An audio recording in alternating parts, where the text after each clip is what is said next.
নমস্কার। আজকে আমরা একটা গুরুত্বপূর্ণ বিষয় নিয়ে আলোচনা করব অ্যাকাউন্টেন্সি। সেটা হচ্ছে আমাকে অনেকেই রিকোয়েস্ট করেছেন এই ইন্স্যুরেন্স ক্লেম। কারণ সামনেবার পরীক্ষায় ইন্স্যুরেন্স ক্লেম খুবই গুরুত্বপূর্ণ একটা চ্যাপ্টার। বহু বছরই আমরা ইন্স্যুরেন্স ক্লেম দেখতে পাই কোশ্চেনের মধ্যে। কাজেই ইন্স্যুরেন্স ক্লেমটা শেখাটা দরকার, ভালোভাবে শেখা দরকার, যাতে 20টা নাম্বার আমরা খুব সহজেই পেতে পারি।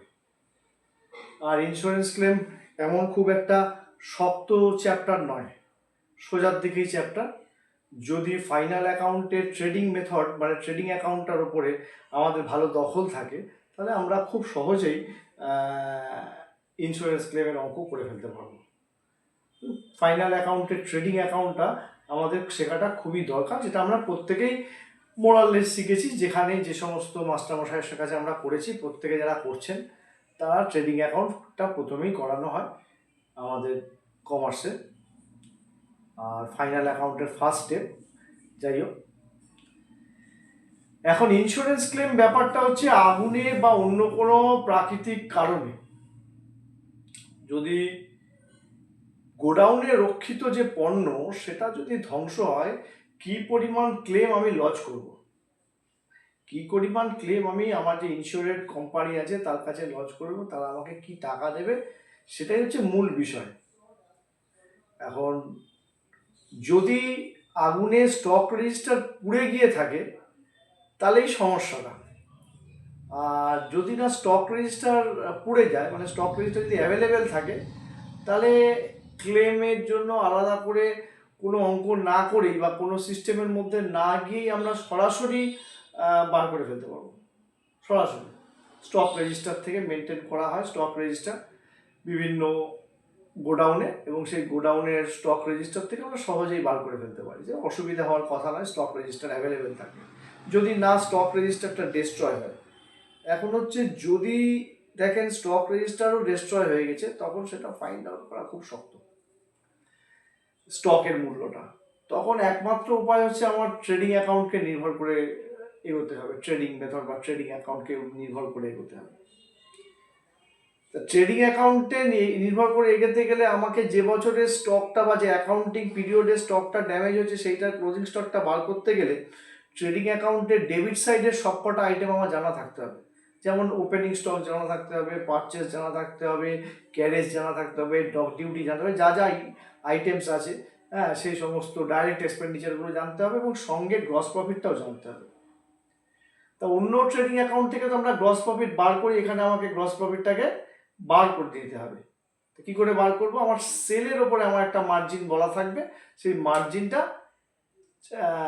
গ্রস প্রফিট হিসেবে চার্জ হবে। মানে সেল একটা ভ্যালু দেওয়া থাকবে, তার উপরে একটা রেট অফ পার্সেন্টেজ দেওয়া থাকবে, এবং সেই রেট অফ পার্সেন্টেজটা আমি জিপি হিসেবে ইনসার্ট করবো, করে ডেবিট দিকের যোগফল বেশি হবে, ক্রেডিট দিকে সেল থেকে বাদ দিলে ক্লোজিং স্টকটা বেরোচ্ছে। কেমন? এখন যদি রেট অফ গ্রস প্রফিটটা মিসিং থাকে তাহলে কি হবে? তাহলে আমাকে পূর্ববর্তী বছরের মানে প্রিভিয়াস ইয়ারের যে অ্যাকাউন্টিং পিরিয়ডটা আছে, সেই অ্যাকাউন্টিং পিরিয়ডের আমাকে একটা ট্রেডিং অ্যাকাউন্ট তৈরি করতে হবে, যেখান থেকে আমি গ্রস প্রফিট বেরোবো এবং রেট অফ গ্রস প্রফিট বার করবো। এখন গ্রস প্রফিটটা কীরকম হবে? গ্রস প্রফিটটা বার করার ফর্মুলা হচ্ছে GP by net sales into 100। মানে যে কোনো ট্রেডিং অ্যাকাউন্ট থেকে রেট অফ গ্রস প্রফিট, আপনারা যে ফাইনাল অ্যাকাউন্ট করেন সেই ফাইনাল অ্যাকাউন্ট থেকে আমরা রেট অফ জিপি বার করতে পারি, অসুবিধে কিছু নেই। সেখান থেকেও রেট অফ জিপি বার করার জায়গা আছে, মানে ওই GP by net sales into 100 করলেই বেরোবে। তাহলে এই ট্রেডিং অ্যাকাউন্ট থেকে আমরা রেট অফ গ্রস প্রফিটটা বার করবো, যদি না গ্রস প্রফিটের মার্জিন অঙ্কে দেওয়া থাকে। যদি দেওয়া থাকে তাহলে অসুবিধা নেই, সরাসরি চাপিয়ে দিলেই হবে। এখন যে ট্রেডিং অ্যাকাউন্ট থেকে আমাদের ট্রেডিং অ্যাকাউন্টের যে কনসেপ্ট, সেই যে ট্রেডিং অ্যাকাউন্ট থেকে গ্রস প্রফিট ছাড়া অন্য কোনো আইটেম বেরোতে পারে, স্টক বেরোতে পারে, পারচেস বেরোতে পারে, ওপেনিং স্টক বেরোতে পারে, অন্যান্য আইটেম যদি বেরোয়, তখন সেই ট্রেডিং অ্যাকাউন্টটার নামটা হবে মেমোরেন্ডাম ট্রেডিং অ্যাকাউন্ট। এখন এই মেমোরেন্ডাম ট্রেডিং অ্যাকাউন্টের আপনাদের অঙ্কও পড়েছিল, মানে এমনি 2021 সালে 22 সালের ফাইনাল অ্যাকাউন্টে দেখা গেছিলো সেখানে স্টকটা মিসিং ছিল, সেখানে আপনাকে বার করতে হয়েছে মেমোরেন্ডাম ট্রেডিং অ্যাকাউন্টের মাধ্যমে। তো এখানেও ঠিক তাই, মেমোরেন্ডাম ট্রেডিং অ্যাকাউন্টের মাধ্যমে ক্লোজিং স্টকটা বার হবে আদার দ্যান জিপি। তাহলে দুটো ট্রেডিং অ্যাকাউন্ট করা হবে। প্রথম ট্রেডিং অ্যাকাউন্ট থেকে রেট অফ গ্রস প্রফিট, যদি rate of gross profit missing থাকে, আর যদি রেট অফ গ্রস প্রফিট বলে দেয় তাহলে আর ওই ট্রেডিং অ্যাকাউন্টটা করতে হচ্ছে না, আমরা সরাসরি মেমোরেন্ডাম ট্রেডিং অ্যাকাউন্ট করবো এবং সেখান থেকে স্টকটা বার করবো।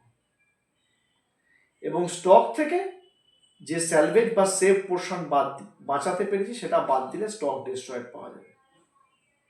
এছাড়াও দুটো খুব ইম্পর্টেন্ট জিনিস আছে, একটা হচ্ছে অ্যাবনর্মাল লাইন অফ গুডস, যেটাকে আমরা goods having poor selling price বলি, মানে যেটার বাজার মূল্য কম, আগুনে পুড়ে গেছে। আমার একটা বইয়ের দোকান আছে, দেখা গেল আগুন লেগেছে, সেখানে বইয়ের যে স্টকটা আছে সেটা ডিস্ট্রয় হয়েছে এবং কিছু কিছু জায়গায় প্রথম পাতা বা শেষের দিকের পাতা বা মাঝখানে কিছু জায়গা পুড়ে পুড়ে যাওয়ার ফলে সেটা হয়তো সেলেবেল কন্ডিশনে আছে, কিন্তু যা নর্মাল সেলেবেল কন্ডিশন তার থেকে কম প্রাইসে। এটাকেই আমরা অ্যাবনর্মাল লাইন অফ গুডস বলি। এখন অ্যাবনর্মাল লাইন অফ গুডস যেখানে যে মূল্যে যুক্ত থাকবে, পারচেজের মধ্যেও থাকতে পারে, ওপেনিং স্টকের মধ্যে থাকতে পারে, abnormal line of goods sale করা হতে পারে, সেটা সেলের মধ্যে যুক্ত থাকতে পারে। অর্থাৎ ট্রেডিং অ্যাকাউন্ট যেগুলোই করি না কেন, মেমোরেন্ডাম বা নর্মাল ট্রেডিং অ্যাকাউন্ট, সেখানে অ্যাবনর্মাল লাইন অফ গুডস বাদ দিয়ে দিতে হবে। কারণ গ্রস প্রফিটটা বেরোবে সেটা নর্মাল গুডসের ওপরে, আর স্টক যেটা বেরোবে সেটা হচ্ছে নর্মাল স্টক।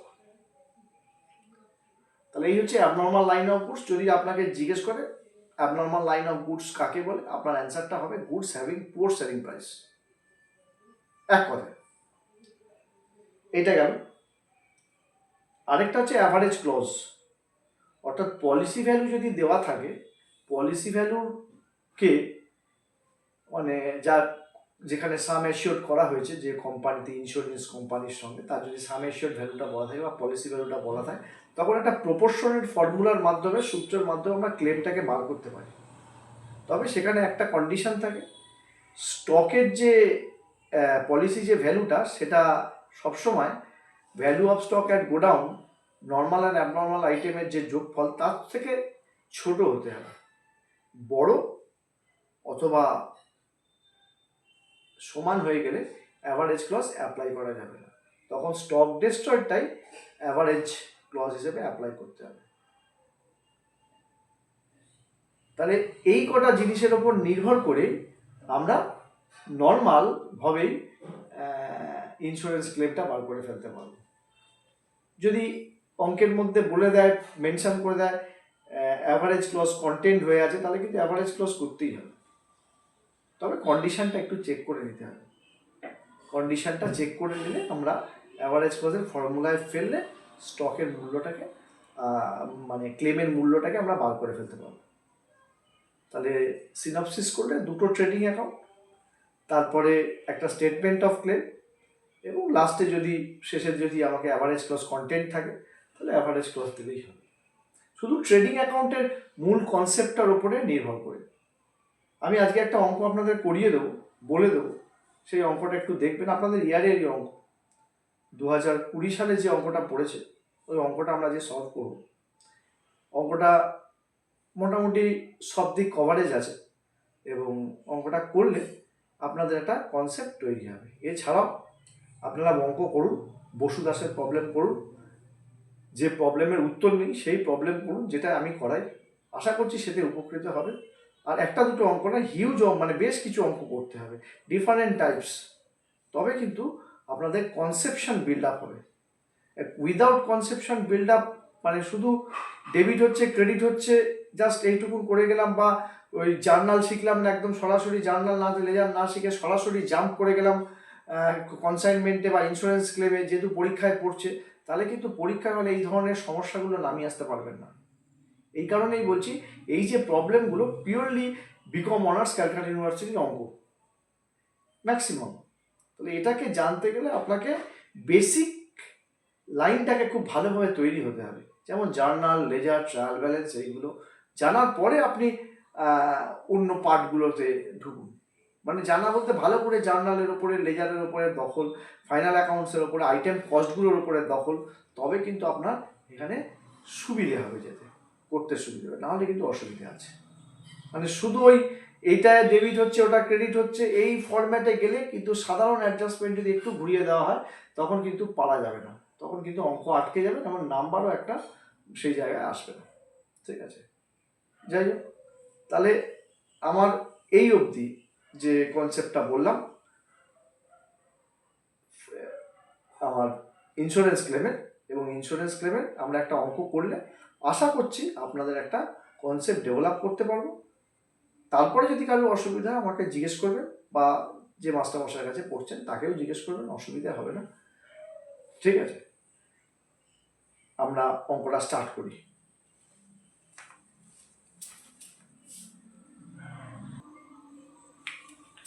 দু সালে যে অঙ্কটা পড়েছিল সেটা বলছে X limited suffered a loss due to fire on 16/8/2019. From the following information, prepare a statement showing claim for loss of stock to be submitted. Stock 1/1/18 তারিখে 73,500, closing stock 79,600, 79,600, purchase for the year ended 31/12/18, 3,98,000, বইতে ফিগারটা মানে ডেটটা ভুল আছে, 31/11 করা আছে, যাই হোক। সেলস আছে আপনার কোশ্চেন পেপারে 4,87,000 for the year ended. Purchase from the date of fire, up to date of fire হচ্ছে 1,62,000, সেলসও তাই, সেলস আছে to the date of fire 2,31,200। In valuing the balance sheet 31/12/18, 2,300 টাকা had been written off for certain stock which has a poor selling line and having cost 6,900. যার cost প্রাইসটা হচ্ছে 6,900, এটা হচ্ছে অরিজিনাল কস্ট প্রাইস, যেটা abnormal line of goods, তার মধ্যে 2,300 টাকা রাইট অফ করা হয়ে গেছে, কিছু টাকা রাইট অফ করতে বাকি আছে। A portion of this goods sold in March 2019, অর্থাৎ অ্যাক্সিডেন্ট ইয়ারে বিক্রি করেছে ওই portion at a loss of ₹300 on original cost ₹3,500। The remainder of the stock now estimated the original cost, অর্থাৎ এখানে রিমাইন্ডার স্টকটা সেটা অরিজিনাল কস্টেই ভ্যালুয়েশন হয়ে রয়েছে, কেমন? Subject to the above exception, the gross profit remain at a uniform rate through out. Gross profit রেটটা আগের বছরের মতোই ইউনিফর্ম রেট এবছরে চালু থাকবে। যে company had a fire policy 43,500 covering the stock of goods and godown. The policy is subject to average clause, policy average ক্লসের উপর ডিপেন্ড করে আছে, মানে ক্লেমটা অ্যাভারেজ ক্লস নির্ভর হবে। The stock salvage from the fire 6,000, এই কথা বলেছে। তাহলে এখানে আমাকে তৈরি করতে হবে, রেট অফ গ্রস প্রফিট নেই, তাহলে আমার আগের বছরে একটা ট্রেডিং অ্যাকাউন্ট করব, তারপরে আমরা মেমোরেন্ডাম ট্রেডিং অ্যাকাউন্টটা করব। তো যাই হোক, অঙ্কটা আমরা করছি, একটু দেখেন।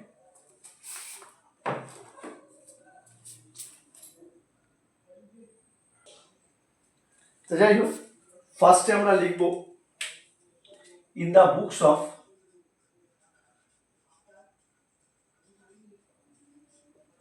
এক্স লিমিটেড, ওকে,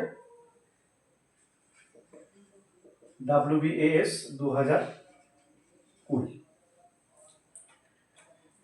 নাম্বার 5, ট্রেডিং অ্যাকাউন্ট যেরকম আমরা লিখি, trading account for the year ended, for the year ended 31/12/18।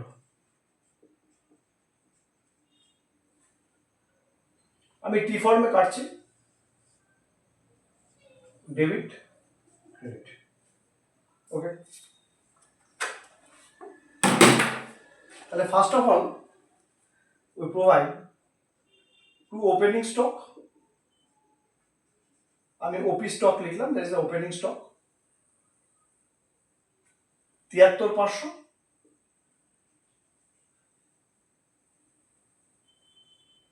Two purchase, trading অ্যাকাউন্টের second item cost, opening stock থেকে শুরু হয়, পারচেস তারপরে আসে। পারচেস হচ্ছে 3,98,000, less abnormal item, that is abnormal item at cost price, having cost price 6,900 deducted from this total purchase, 3,98,000 minus 6,900,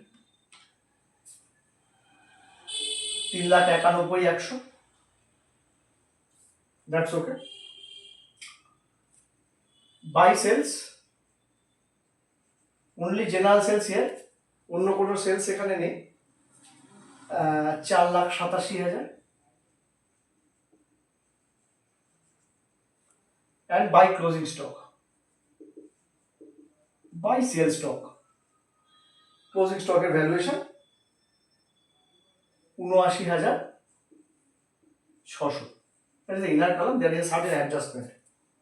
69,6,900, that is the cost price, already had been written off, মানে বাদ দেওয়া হয়েছে, মানে খাতায় কলমে বাদ দিয়েছি 2300 টাকা। তাহলে এখনো আমার অ্যাবনর্মাল লাইন অফ গুডস বাকিটা বাদ দেওয়া বাকি আছে, যেটা আমরা ক্লোজিং স্টক হিসেবে ঢুকে আছে। Please abnormal line of goods,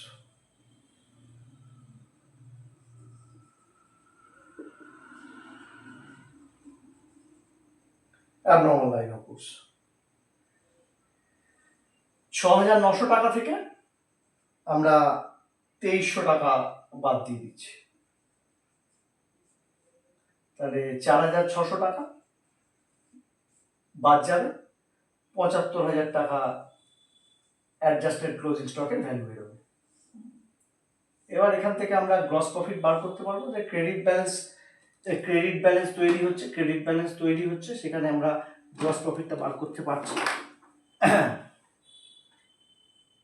4,87,000 plus 75,000, 5,62,000,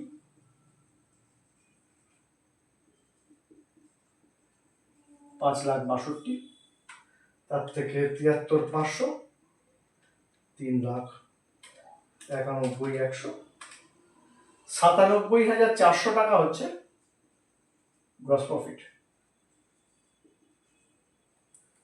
Then you have to find out the rate of gross profit. Why? This gross profit, যেটা রেট মার্জিনটা বেরোবে, সেটা পরবর্তী ট্রেডিং অ্যাকাউন্টে, মেমোরেন্ডাম ট্রেডিং অ্যাকাউন্টে আমাদের কাজ করবে। Rate of GP by sales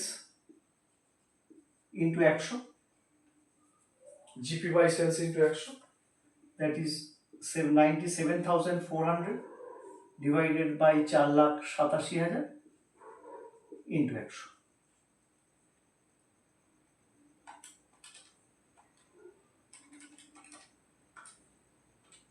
%20 full figure, কোনো ফ্র্যাকশন নেই। That is the first part. The second part, memorandum trading account,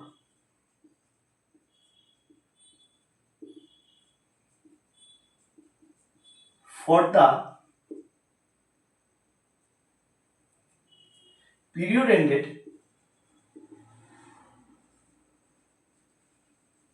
from 1/1/19 to 16/08. That is from accident date to accident date. That is another trading account. That is the memorandum trading account, from where, যেখান থেকে আমরা বার করব closing stock. এখানে closing স্টকটা বলে এসে ছিল, দেয়া ছিল, কিন্তু এখানে বার হবে। ওপেনিং স্টক কিছু বলা নেই, লাস্ট ইয়ারের ক্লোজিং স্টক এখানে ওপেনিং স্টক হয়ে যাবে 75,000. To purchase,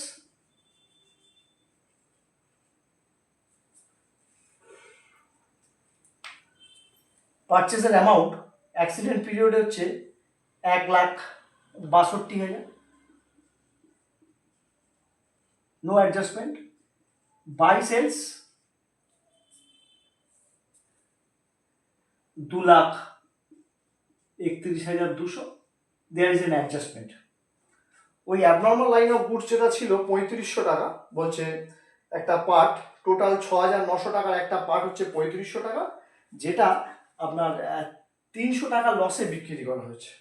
তাহলে 300 টাকা লসে বিক্রি করা হলে 3200 টাকা sale price less abnormal line of goods.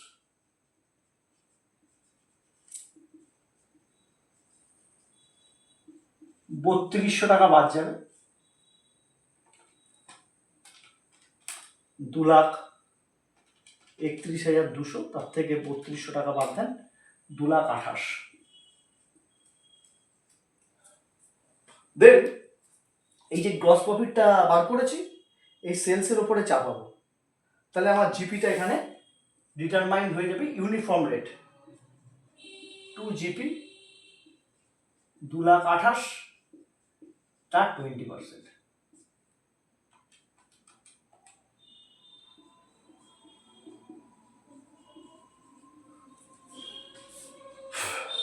$45,600। Then at the debit side 45,600, 1,62,000, 75,000, 2,82,600, 2,82,600 বিয়োগ 2,28,000, 54,600। That is by closing stock.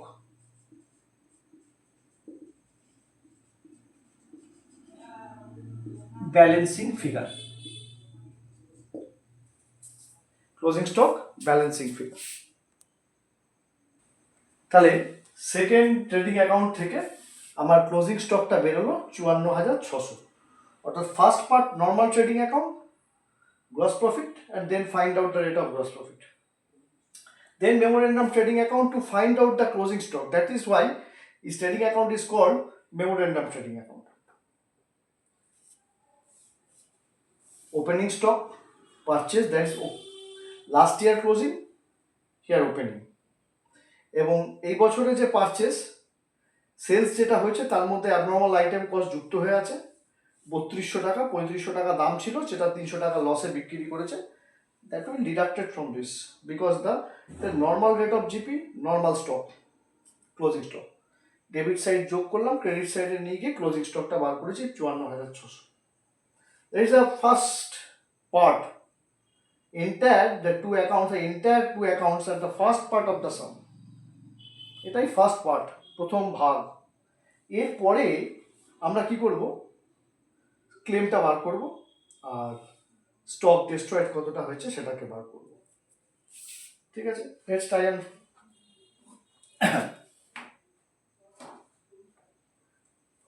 value of stock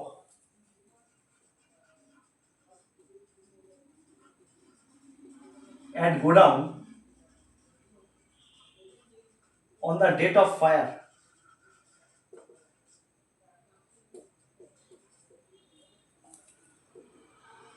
Normal item 54,600, that is from memorandum trading account, plus abnormal item. Abnormal item এর entire পোর্শনটা sell হয়নি, total 6,900 cost price ছিল, তার মধ্যে 35,000 এর প্রোডাক্টটা sell হয়েছে, 35,000 অব্দি, সরি 3,500 অব্দি, আমাদের 3,500 অব্দি সেল হয়েছে। তাহলে বাকিটা আমার 3,400 টাকা পড়ে আছে। তাহলে total stock 58,000, total stock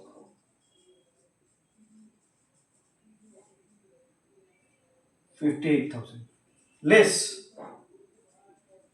salvage. Salvage means saved. Salvage or saved from the accident. That is the last line. That is 6,000.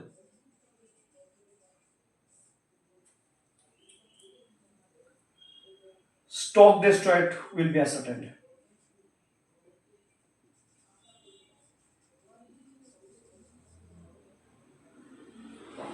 $52,000. Okay. Then the last part. That is the second part. The third part is the last part.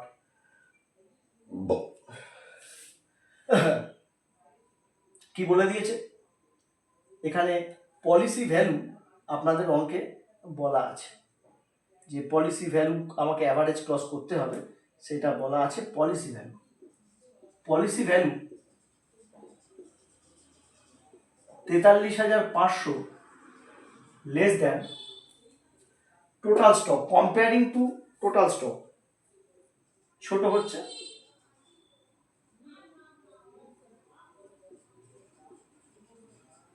total stock. Applying average clause,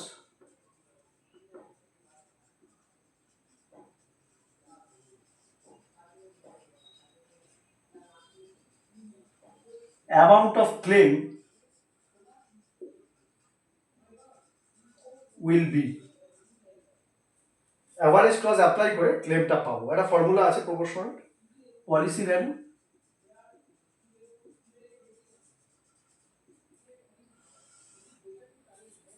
into stock destroyed divided by total stock. Policy value 43,500, stock destroyed 52,000, and total stock 58,000. 43,500 52 by 58 39,000 rupees 39,000 answer. That is the amount of claim. That is the correct answer of the problem. এই অঙ্কের সঠিক উত্তর এটাই ক্যালকাটা ইউনিভার্সিটির অঙ্ক কিন্তু শিখতে গেলে এই অ্যাবনর্মাল জিনিসগুলোকে বুঝতে হবে এই জিনিসগুলোর ফাংশনগুলোকে জানতে হবে সঠিক স্টেপভাবে করতে হবে আর আমি এখানে অঙ্কগুলো করেছি জাস্ট টি ফর্মে ট্রেডিং অ্যাকাউন্টে ছক কেটে যেভাবে প্রোফর্মা আছে প্রোফর্মার মধ্যে করতে হবে তাহলে অঙ্কটা ফুল নাম্বার পাওয়া যাবে এক নাম্বারও কাটা হবে এই হচ্ছে ব্যাপার আজকে আমরা একটা আলোচনা করলাম এই অঙ্কগুলোর উপরে নেক্সট দিন আমরা অন্য একটা চ্যাপ্টারের অঙ্ক করব সেটা আমি বলে দেবো সেটা আমি এটা করাবো আর এইভাবেই আমরা কিন্তু ক্লাসটা নিই মানে অনেকের একটা কোয়ারি থাকে স্যার আপনি কীভাবে ক্লাস করাচ্ছেন আমার বোর্ড ক্যামেরা এইভাবেই ফিট থাকে গুগল মিটে আমার লাইভ ক্লাস চলে লাইভ ক্লাস দেখতে পায় স্টুডেন্টসরা এবং এই যে ক্লাসটা করালাম এই ক্লাসেরও রেকর্ডিং ভার্সান মানে MP4 ফরম্যাটে রেকর্ডিং ভার্সান আমি গ্রুপে পোস্ট করি এটা আপনি আপনার laptop computer mobile phone chip SD card যেখানে খুশি আপনি স্টোর রাখতে পারছেন এবং ভবিষ্যতে আপনি দেখতে পাচ্ছেন সেই সব আমরা এন্টায়ার প্রবলেমগুলো ইয়ারলি প্রবলেমগুলো কারেক্টলি সঠিকভাবে করিয়ে দিচ্ছি অ্যালং উইথ সঙ্গে আমরা বই মানে বই বলতে যে বইতে প্রবলেম করে দেওয়া আছে সে বই নয় যে বইতে প্রবলেম করা নেই মানে অ্যান্সার করা নেই সেই অঙ্কগুলো ম্যাক্সিমাম অন্তত এই ইন্স্যুরেন্স লেভেল গোটা 20 অঙ্ক